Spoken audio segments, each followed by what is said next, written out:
पश्चिम बंगाल में लगातार 3 बार से सत्ता संभाल रही ममता बनर्जी की पार्टी टीएमसी को करारा झटका मिला है। बीजेपी ने डबल सेंचुरी लगाते हुए जीत हासिल की। राज्य में बहुमत का आंकड़ा 148 है और इस तरफ बीजेपी को यह बड़ी जीत मिली है। पार्टी अगले सालों तक बिना किसी आशंका के सरकार चला सकेगी। वहीं ममता बनर्जी ने सिर्फ बंगाल की सत्ता ही नहीं खोई है, बल्कि उनकी कई उम्मीदों को झटका लगा है।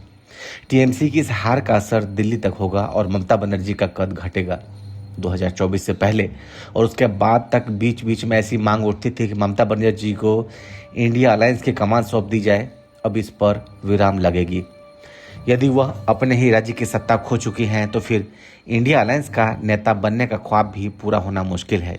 यही नहीं, उनके लिए पार्टी को पहले की तरह मजबूत बनाए रखना भी मुश्किल होगा। बंगाल की जैसी राजनीति है, उसमें संभावना है कि टीएमसी के कुछ जीते हुए विधायक, अन्य नेता भी पलटी मारते हुए बीजेपी में चले जाएं। इन चुनाव नतीजों से राज्य के समीकरण में भी बदलाव हो जाएगा और बीजेपी की सीटों में इजाफा होगा। इस तरह विधानसभा इलेक्शन का रिजल्ट सीधे तौर पर संसद में भी असर डालेगा। यही नहीं, 2029 के आम चुनाव में टीएमसी कितनी मजबूत रहेगी, यह भी देखना होगा। बंगाल में लोकसभा की 42 संसदीय सीटें हैं।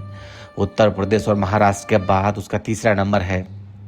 ऐसे में यदि उत्तर प्रदेश या अन्य किसी बड़े राज्य में बीजेपी की ताकत कम होती है तो उसे बंगाल से बैलेंस करने का मौका मिलेगा। ममता बनर्जी की इस हार से विपक्ष सामूहिक तौर पर भले ही कमजोर हुआ है, लेकिन कांग्रेस को इससे ज्यादा परेशानी नहीं होगी। वजह यह है कि ममता बनर्जी अक्सर कांग्रेस की लीडरशिप को ही टारगेट कर रही है। ऐसे में कांग्रेस ने केरल में जीत कर अपनी ताकत बढ़ाई है। अब उसका विपक्षी इंडिया अलायंस अपर हैंड रहेगा। वहीं अधीर रंजन चौधरी जैसे नेता भी इससे सक्रिय हो सकते हैं। एक अहम बात यह भी है कि टीएमसी में ममता बनर्जी के भतीजे अभिषेक बनर्जी को लेकर भी चर्चाएं चलती रही है। पार्टी में उनके बढ़ते दखल को लेकर एक असंतोष रहा है। ममता बनर्जी के करीबी नेता भी उनसे सहज नहीं रहे हैं। अब जब पार्टी हार गई है तो फिर इसका ठीकरा कहीं ना कहीं अभिषेक के सिर पर कुछ लोग फोड़ना चाहेंगे। इस तरह ममता बनर्जी ने बंगाल में हार झेलकर कई चिंताओं को एक साथ बढ़ा लिया है।